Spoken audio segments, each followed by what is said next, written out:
Hello and welcome to a brand new episode of the Totally Indian Football Show with me, your host Siju. And today I have, I think, 6, 7 years back, I remember buying the Sports Illustrated magazine. Back then, my guest was an editor for them, and I especially bought that February month of Feb edition because it was a cover story done on, of course, the legend Sunil Chhetri, and I still have that magazine. In fact, I have got it even signed by Chhetri.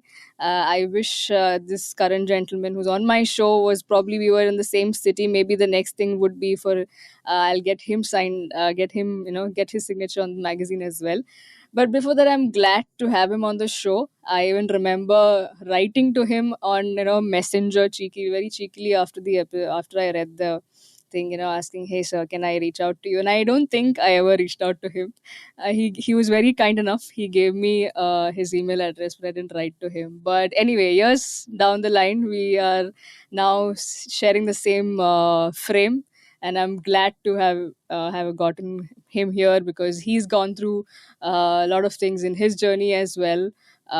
From there, he's currently a multimedia journalist with newsclick.in, and we always see him a regular feature on the 420 grams podcast. So, Siddhanth Aney, thank you so much for joining on the show. Thanks so much. What a great way to sort of connect us. I'm so glad that you got your hands on the magazine. Yeah, it was long time ago, maybe more than 6 or 7 years.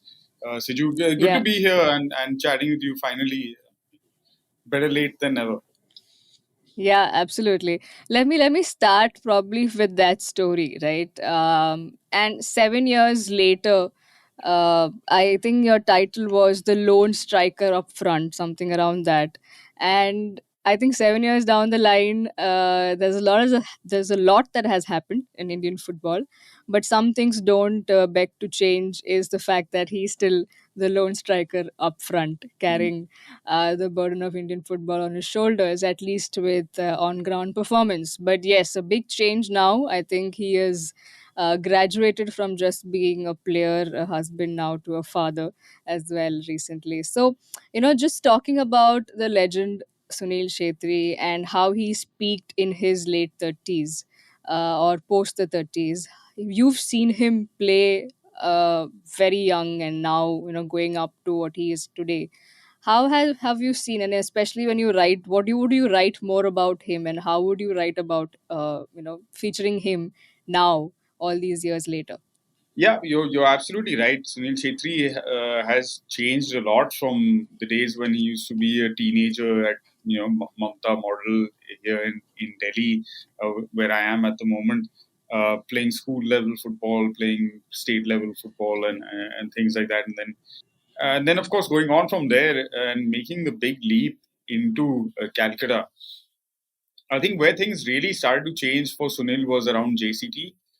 Obviously, I think we've heard the stories from guys who've been there, and were part of it, whether it's Baichung or Renedy or Sunil himself has been on 420 grams, like you were mentioning a few times, and recollected some of those old days.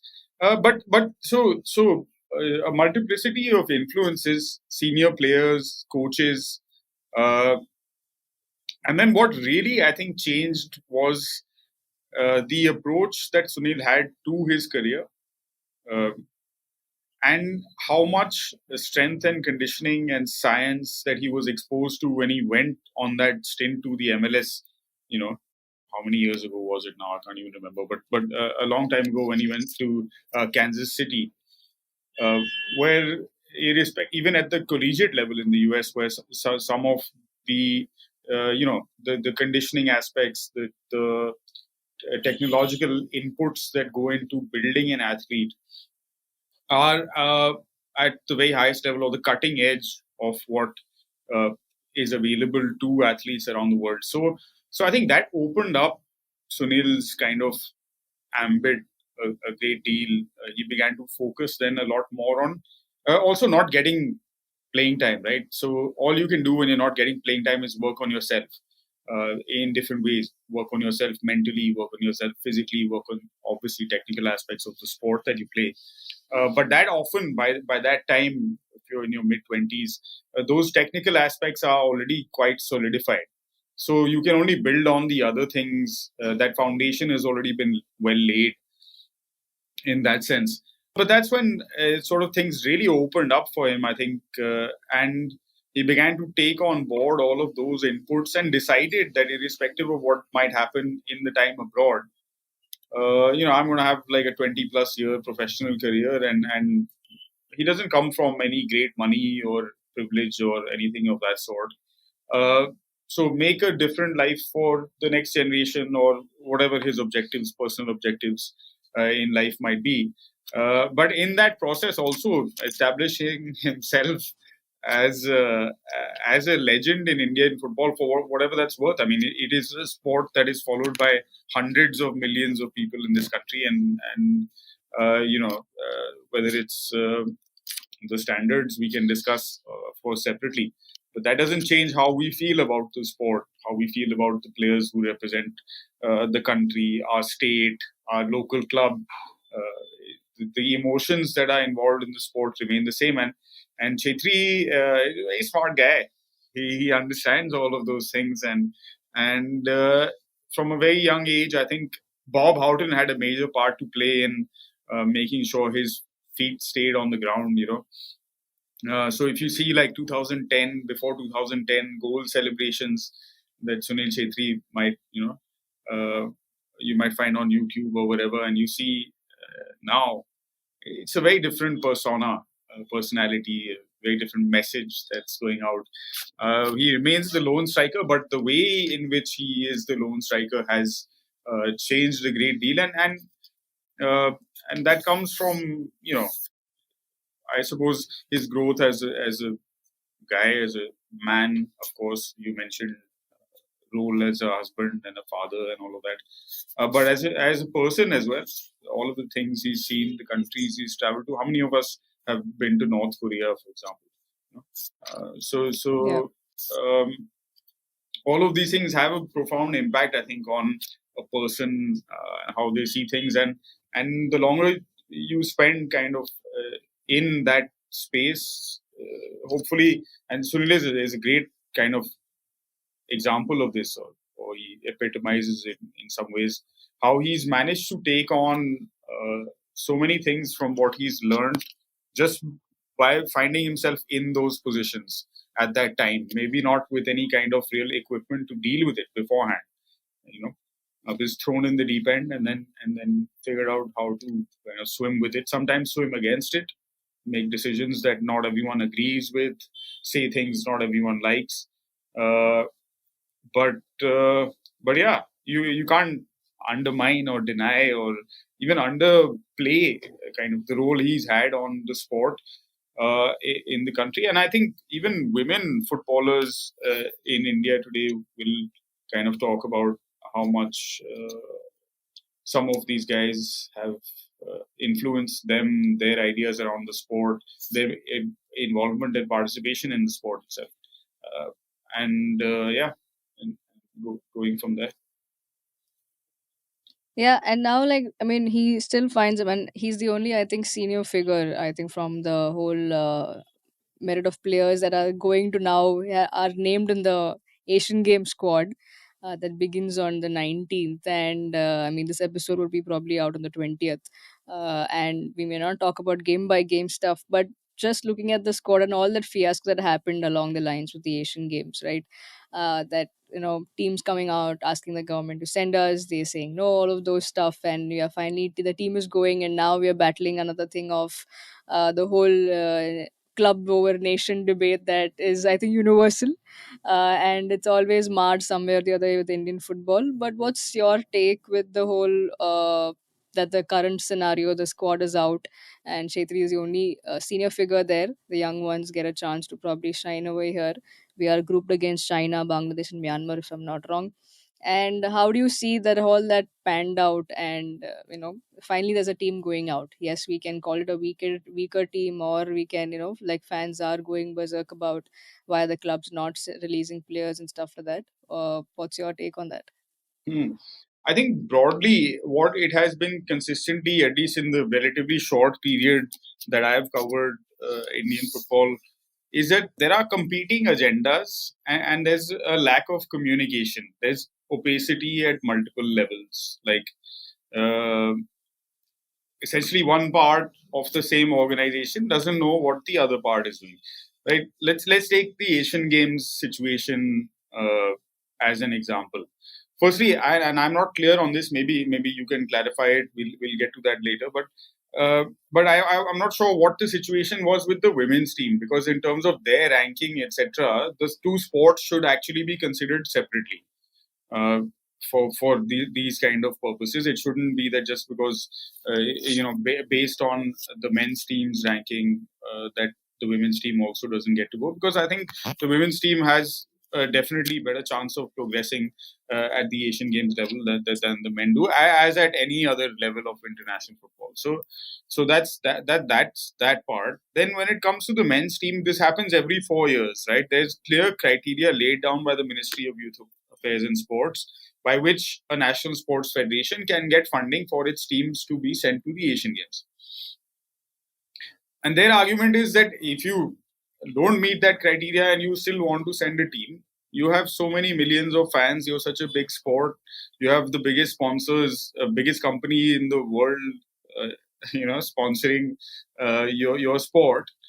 Spend a few bucks of your own and send your team. Nobody's stopping you. You can still represent India, all of that jazz.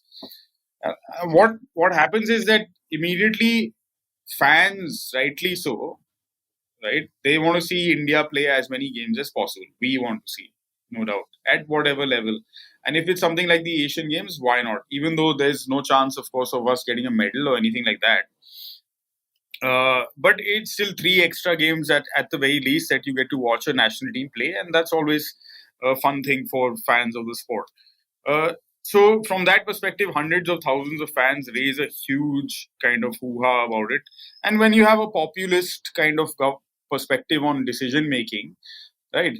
You see an opportunity to get a little bit of good PR out of it by saying, "Oh, the Prime Minister himself has intervened and said that the Indian football team must go because the fans are so passionate about the sport." Blah blah blah. Nobody's asked the clubs what's going to happen. Nobody has discussed the actual calendar of events and how this tournament fits in with it. You look at a Bangalore FC, if they are supposed to release a Gurpreet Singh Sandhu, a Sandesh Jangan, and a Sunil Chhetri for 3 months of their whatever this season is, right? Jenkins not there with them, but yeah. Okay. So whatever the kind of, I mean, there are 10 clubs at the end of it from which all the senior players for the men's national team come from, right? Among those 10, some have more, some have less, but they all have to release their best Indian players. On this, there is no question. So clubs will always raise an issue, and when your club tournament is so big that it already considers itself among the biggest leagues in global football, then why should they compete, or why should they sort of pander to the interests of something as unimportant as the national team? Uh, what my personal opinion is that the football team should not go to the Asian Games until we get up to the standards that meet, at least through public funding. If FSDL wants to spend the money for exposure's sake to send even 23 boys from Reliance Foundation, or the many youth level competitions that they host, right, that are part of their domain, they want to pick a squad and send it to represent India, I have no issues with it. Some kids are getting a chance to play. If they do well, good for everyone. But these kind of competitions, the Asian Games, the Olympic Games, they are meant for younger players. They are meant largely for collegiate level, maybe, or under 23, under 22 players uh, who don't necessarily have uh, professional contracts or full time playing contracts. No serious, I think, footballing nation in the world uh, releases players for Olympic qualifiers, for example. Maybe for the Olympic final event when it happens. Even then, you'll see that if from the bigger nations like Brazil, etc., depending on what's happening, some players might join at the later stage once the competition is already reached. For example, the knockout rounds, right? Um, so Olympic football, and therefore because it's associated with the Olympic movement. Asian Games football is different from, or a little bit relatively outside of the ambit of professional men's football, and therefore it has to be considered from that perspective. Now, of course, after making all of this fuss and winning this great victory, Kalyan Chaube, as president of the All India Football Federation, cannot now say, oh, actually, yeah, there was a bit of gap in our decision making process, and we are in consultation with the clubs deciding to hold off on this Asian Games adventure and instead concentrate on giving the senior team more time, perhaps, to prepare for the Asian Cup, which is the main focus anyway, right?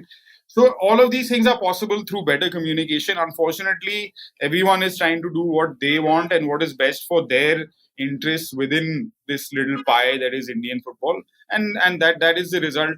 Because of that, we are seeing the kind of stuff we are seeing. Why are we talking about?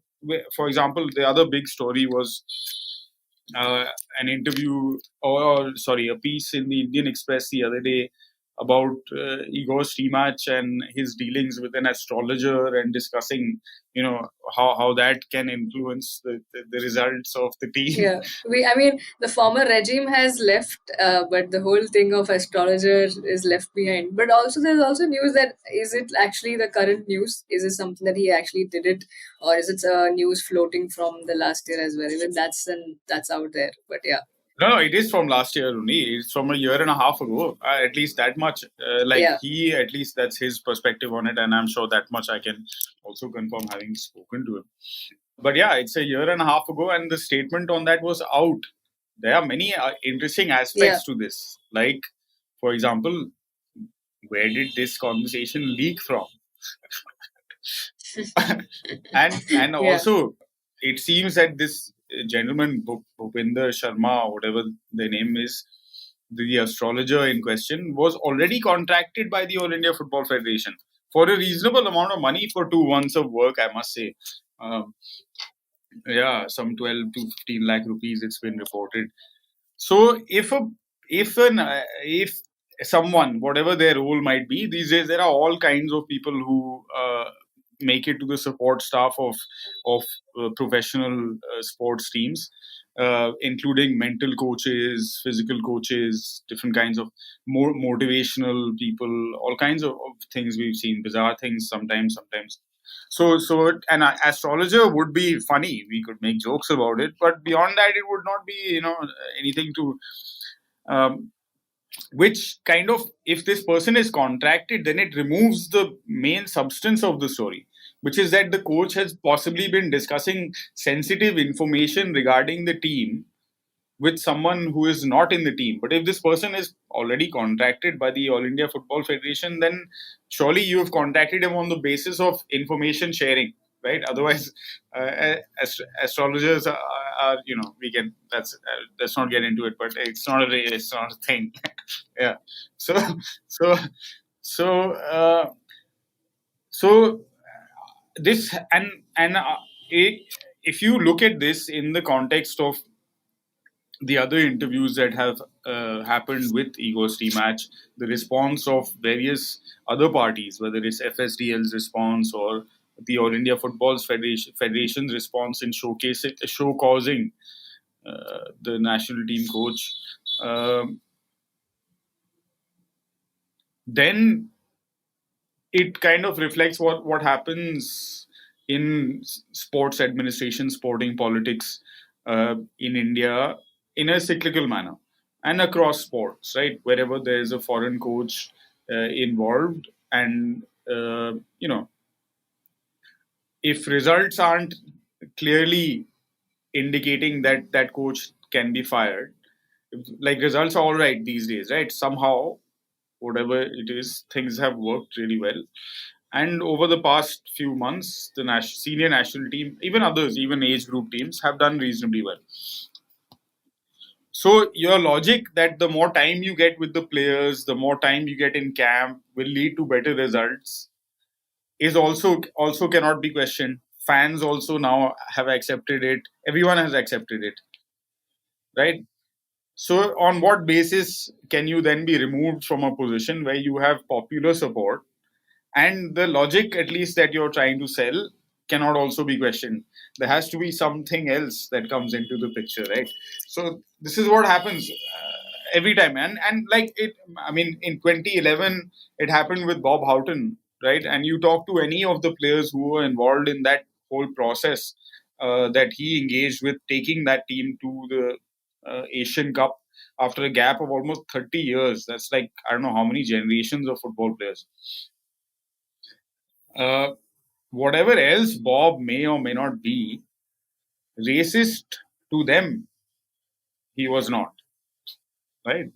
Yet the foundation for his the termination of his contract was not the team's performance or the fact that we finished at the bottom of the group and whatever. It was that banda racist tha. Sorry, the guy was racist and he had a problem with brown people. I mean, so and that's it. Then just done, dusted, finished, contract over. Guys on the next plane out, right?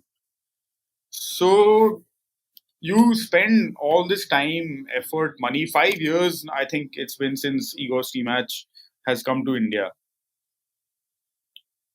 right? On big names, like people who are well connected, etc., and bring to the table. Not may or may not be the best coach in the world. I don't know. We're not getting into that debate. I'm saying you have given him the job because of multiple factors. He made the best presentation. He was the best person available for the job, and you said categorically that you need a high profile person who can elevate the stature of the men's national team. Once you have done all of that,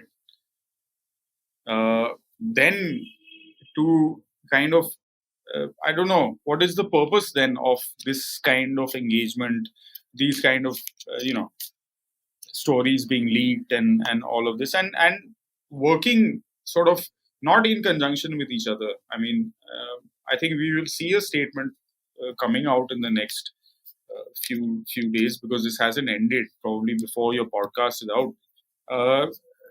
From different sides, and I mean, if your basic level of consultation, I think, is not happening in all of this structure, and that is what's hurting us the most. And in the end, the same egos are kind of dominating the scenario and running the scene because everyone thinks that they are more empowered to make decisions.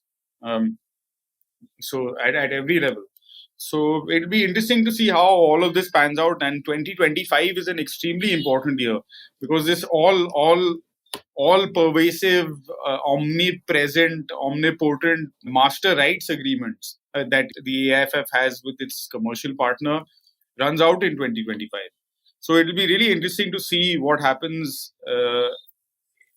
particularly with this kind of clash between AIFF leadership and other stakeholders. So um, I'm keen to see. It's going to be fun. It's a good time to, I think, jump back into things. We've been a bit infrequent in our coverage because things have been chugging along kind of at a very prosaic kind of pace. So we've also kind of left things alone, but now it's heating up again. So yeah, hopefully we should have an interesting few months. Yeah, I mean, it's also like it's a drama that never, it's something that never kind of runs out, right? Yeah. I mean, there's something always a drama happening in Indian football. My friend, Now, the my other friend bit, I Pandit mean, I'll was come back. calling it the gift that keeps on giving. Yes.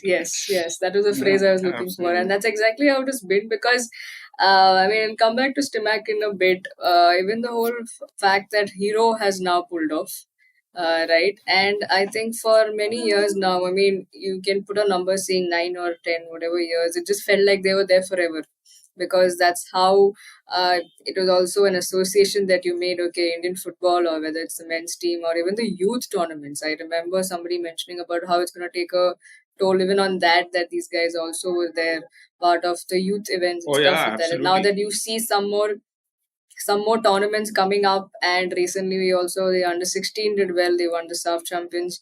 There are teams upping, and coaches giving the helm. Nishwak over there with Clifford with under 23 and stuff. You see certain good things that happen on ground, and that's exactly when things go haywire off the ground.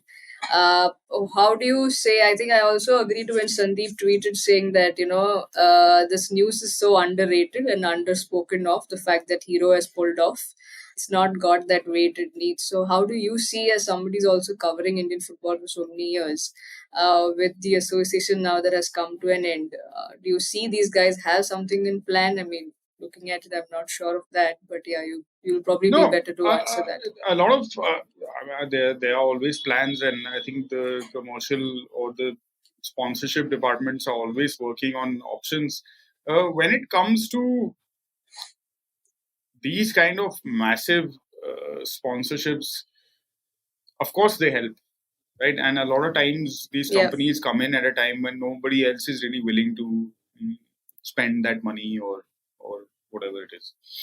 I don't see why it's such a big thing, because like the amount of sort of money that some of these companies put in for the kind of value they get in the Indian football system is nothing. I mean, these are, let's say, Yeah. Hero is probably, I don't know, probably among the biggest motorcycle two-wheeler manufacturers in the world, right?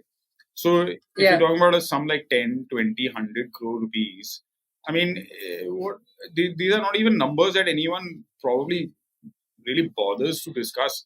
If someone in their CSR department has a good enough pitch for why we should be engaged in football, I'm sure this is something that can very at any corporation. I'm not talking about them specifically. Any corporation of that magnitude, that scale, right? I agree they have competing interests, but sport, it's been well established, is a great way to communicate your brand's presence, visibility, etc., to an audience that really, in this case particularly, buys your product. Yeah. Right. So it's an engaged audience in multiple ways, and they appreciate also the support that you are giving to the sport that they love. So it's a win-win. Yeah. But of course, they have multiple places in which to put their money and things like that, and mostly also when you put in things like these kind of money, they also get tax benefits out of it. So again, it's not, none of this is entirely philanthropic work that you're doing. It's also good business. It's good community building. It works on good marketing. So it works on multiple levels, and it's not charity, and therefore it has to be looked at from that perspective. I think the Indian national team setup can do way better. I mean, you look at the shirt sponsorship for the cricket teams is probably among the top shirt sponsorships for any team, any sports team, anywhere in the world, right?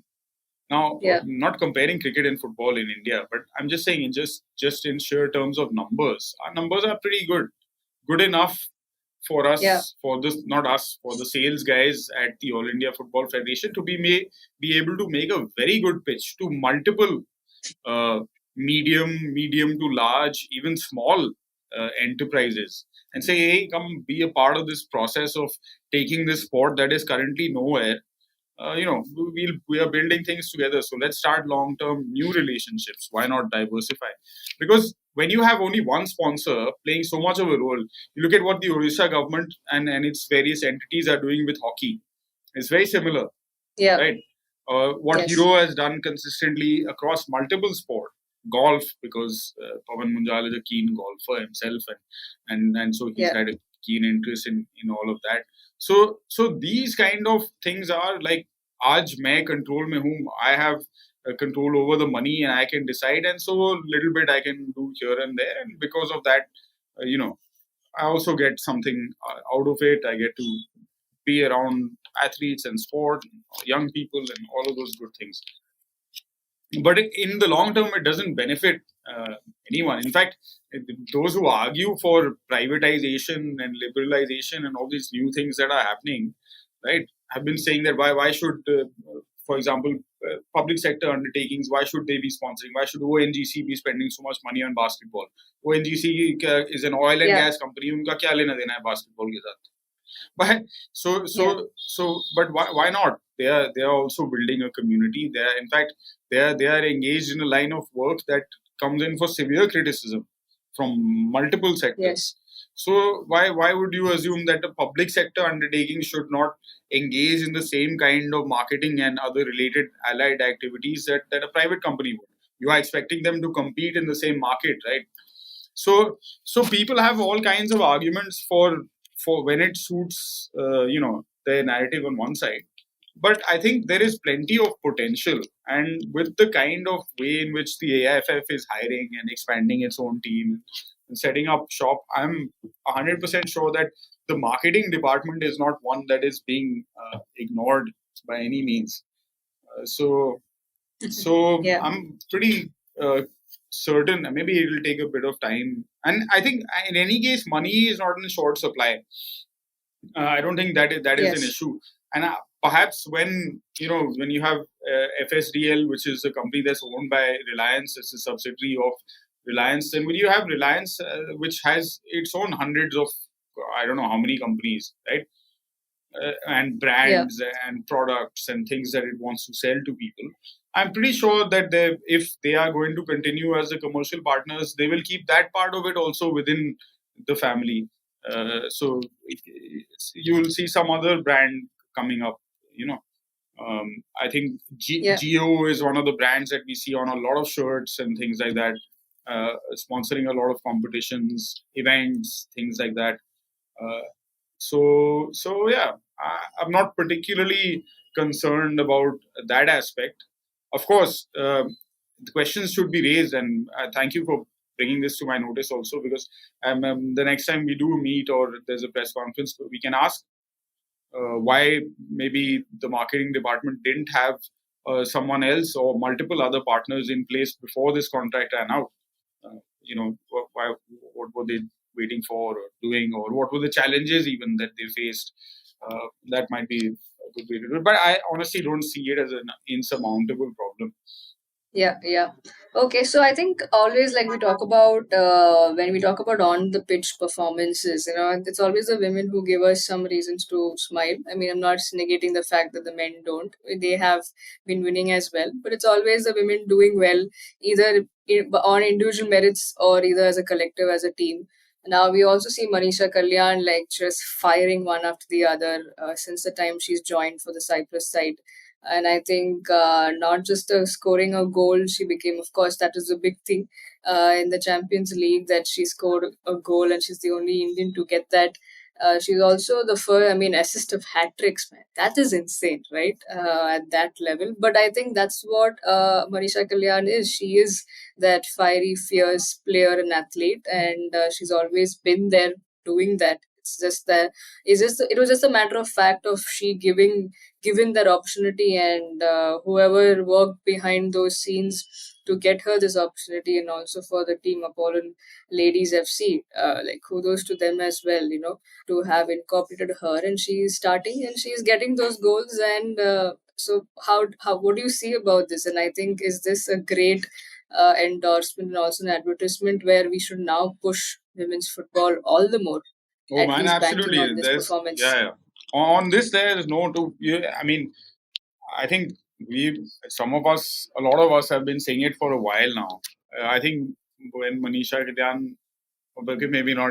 Okay, I'm not that old yet. I was going to say before Manisha Kalyan was even around, but before, definitely since before Manisha Kalyan was a teenager, that if we want to play at a World Cup and we are serious about that aspect of promoting the sport, right?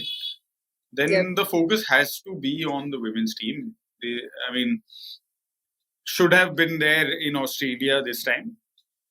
And I think again, it's great to make a long-term plan for the men's game. 2047 or uske baad hi baat kare to acha hai. But for the women's team, it will be a great disservice if we even postpone this push by another 4 years. The focus has to be on qualifying for 2027. Absolutely, because if we waste another 4 years in the way that we've wasted the last 10, nothing. Yeah. Then again, there'll be 15 other countries in Asia. I mean, already you can see the kind of boost that the sport will get in the Philippines, which is probably a basketball dominated kind of space. Yeah. There are already so many Asian countries who have now and who have like a really strong pedigree in football, like Iran, are starting to put out women's teams. So competition from West Yes. Asian countries is going to grow. They've, I think, already, Yeah. if I'm not wrong, they did well at, or they won the futsal or something at the Asian level. So And also, despite the fact whatever they go through as a oh yeah, yeah. country, वो right? तो We are the so-called ones. both. I mean, I don't have to, I'm sure, tell you about what women have to go through Yeah. in any. It's those are not Yeah. Yeah. exceptional. I think to Iran or to India or to the United States, or I mean, these fights at different levels Yeah. Yeah. are being fought, and the challenges also have to be broken down in the same manner, right?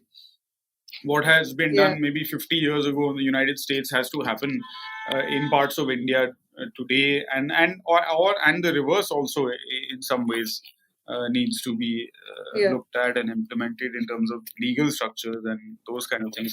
So Yeah. so that part aside, just in terms of the sheer potential from a Yes. marketing perspective and an advertising perspective and a money making perspective, I Yeah. don't see any. I mean, you have 50% of the country's population, a little bit less perhaps, but that you are not even speaking to in this language. So, I mean, Yeah. and there's, if you needed data based evidence of how popular the sport can be, you have this World Cup with its ridiculous numbers, right? Yes. 900 Yeah. million. And you were there to witness it. Yeah, amazing. I was very fortunate to be there from the start of the tournament Yeah. to the end. And it kind of reaffirmed, okay, Australia is a rich country, and it kind of like the whole thing was happening in this little bit of a bubble. But there are Yeah. some basic, I mean, it's not, football is not addressing, at least at the elite level, football is not addressing the poorest of the poor. At the best, some of those who belong to that section of society, at best, when a World Cup is on, they get a chance to watch it while walking past a television screen or something like that.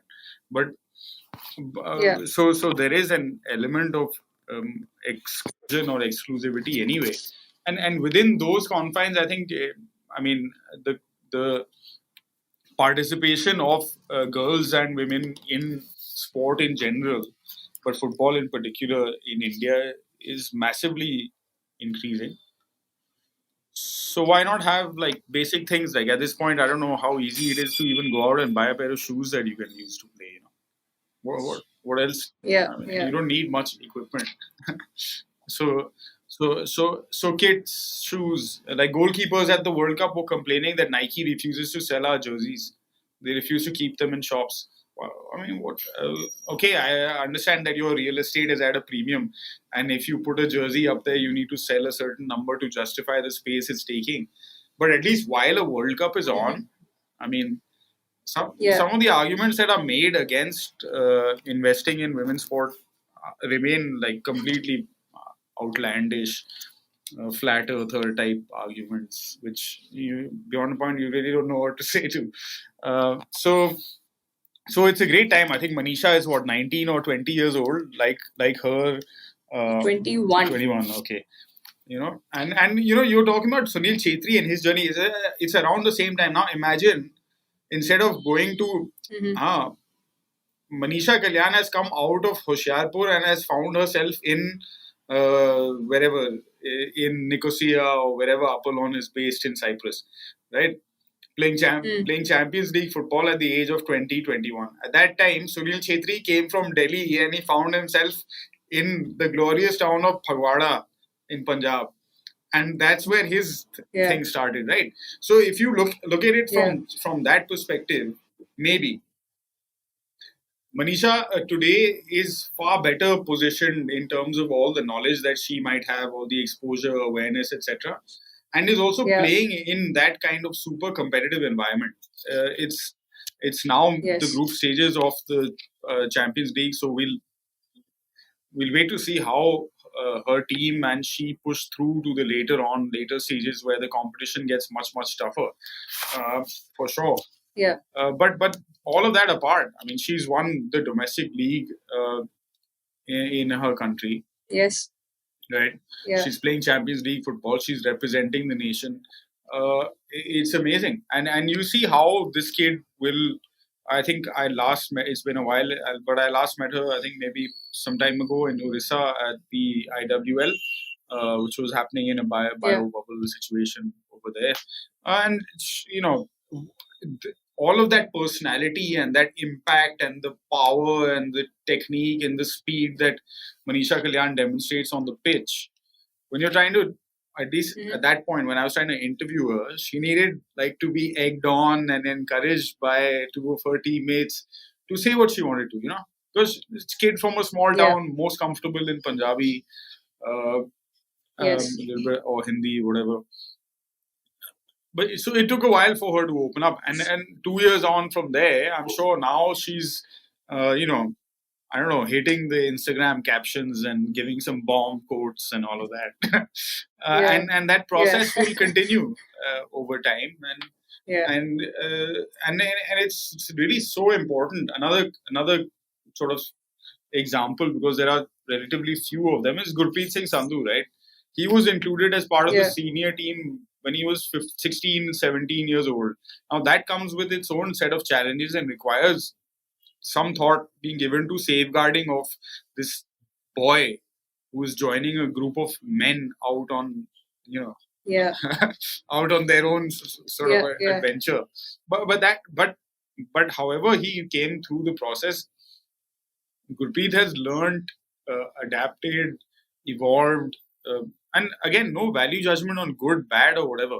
But because of that input or those inputs at the age of 15, 16, 17, he's now, as a young blood, he is a senior player on the team and likely to be for the next half decade or so.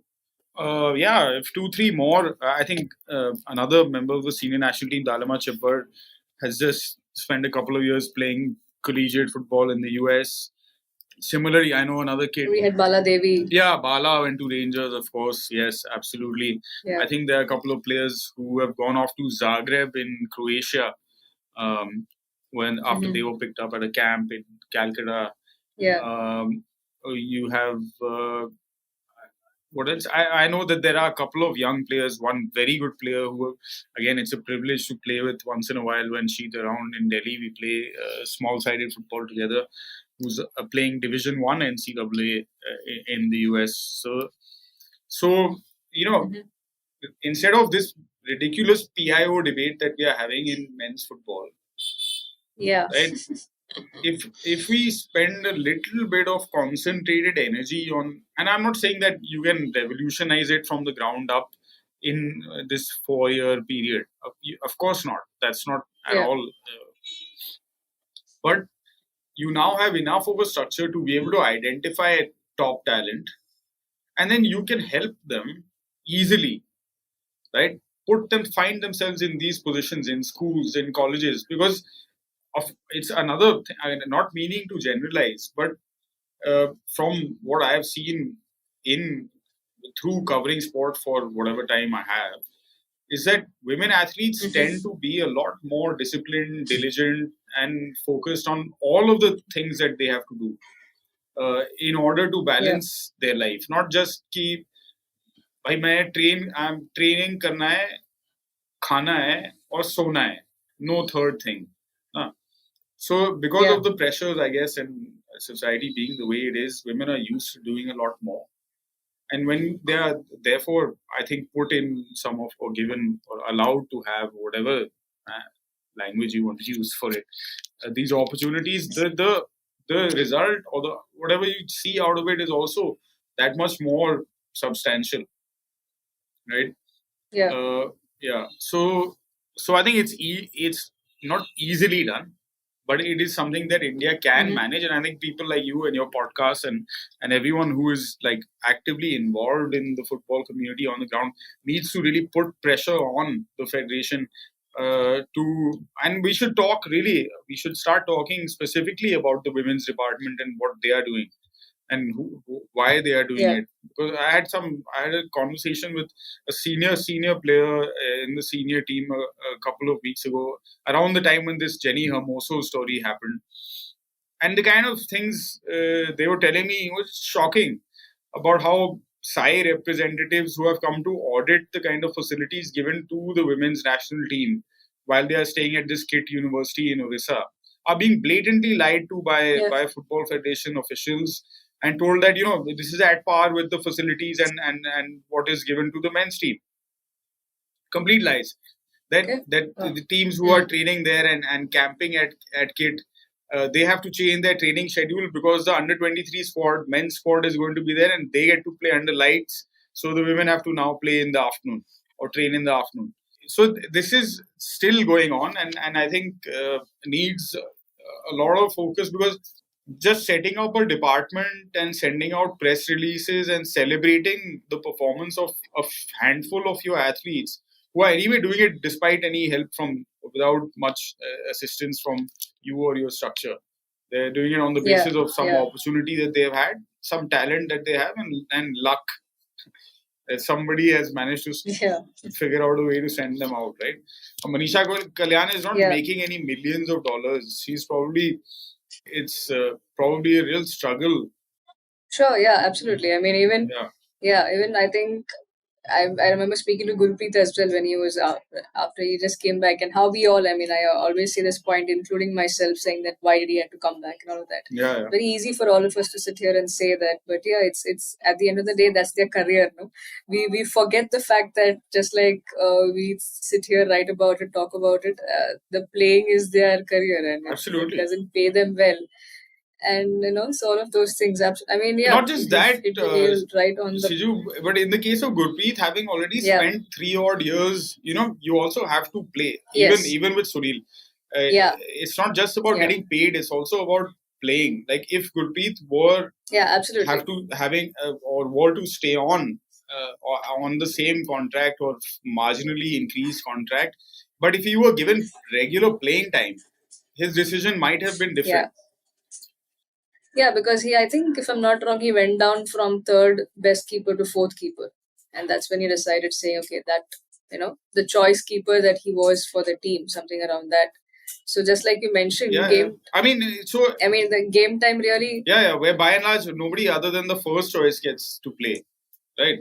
So I don't know if he was down to fourth choice, but maybe if he told you that, he's being more honest with you than he was with me. No, I'm saying if I'm not wrong, No. So maybe around third or fourth, because that's I know Sayuba Mande was there at Stabek when Gurpreet was there, and Mande was by then a full-fledged international, also 23, 24, very similar age. So he was the obvious first choice goalkeeper for. I think that there was Bob Bradley was the head coach of the team at that time, if I'm not wrong, at least in 1 year. So he was the first choice, and I think Gurpreet was second or maybe third. Yeah. Anyway. Digression. We were talking about. So focus on the Asian women's Asian Cup. Focus on building a slightly more proper league structure for women. And again, it doesn't have to be pan India. It doesn't have to be all of that. These things, many things can be done. India is a continent-sized nation, right? Many things can be done at a regional level very easily. I mean, and can still attract a great deal of talent, interest, money, all of the factors that we think are required for the sport to grow. So, yeah. Yeah, absolutely. Yeah, I think definitely with the fact that I think I'm definitely going to get you again, probably bother you again to come on the show and talk about these few things which need light, and with the whole discussion, hopefully back then we may have some more clarity on what they actually want to do with the women's football, because it's always a story that we want to build and then we don't do anything on ground. Mm. I think the last time around, I remember the initial days of our podcast, and I had a show that said, it's time to talk about the performance because story building is done. It's time to give them the game time. And finally, when they are achieving, I think there's no better way to now step up and give them that opportunity and build this league right now at the back of a great World Cup. I mean, the whole world tuned into it, not just whether it was men's or women's. Everyone was hooked on to the tournament, the match, the whole or the fight that happened. And I would call it a carnival that happened in Australia, because that's exactly how it was. So I think all of these with our, accolades, Gokulam Kerala FC preparing to be part of the AFC Club Championship. Hopefully this time they get to play, unlike what happened last time. Yeah. And all of those things, right? So I think no better way to endorse women's football and no better way to get into the gap of it and fill that gap. Siddhanth Aney, thank you so much. I know we could have spoken a lot more. We've not talked about the ISL that begins, because this episode is dropping on 20th. It begins tomorrow with a fierce rivalry game between Bengaluru FC and Kerala Blasters. A game again, I think, that keeps giving us not just performance on the pitch, but content to talk about. So hopefully, no one's walking away from this game, and everyone plays till the end of the full time whistle. But that's the end. That brings us to the end of this episode. Siddhanth Aney, thank you so much. And like I said, I will probably get you back for sure. Pleasure. Anytime, yeah. Happy to talk football. Yeah. It's what anyway we do. So Yeah. yeah.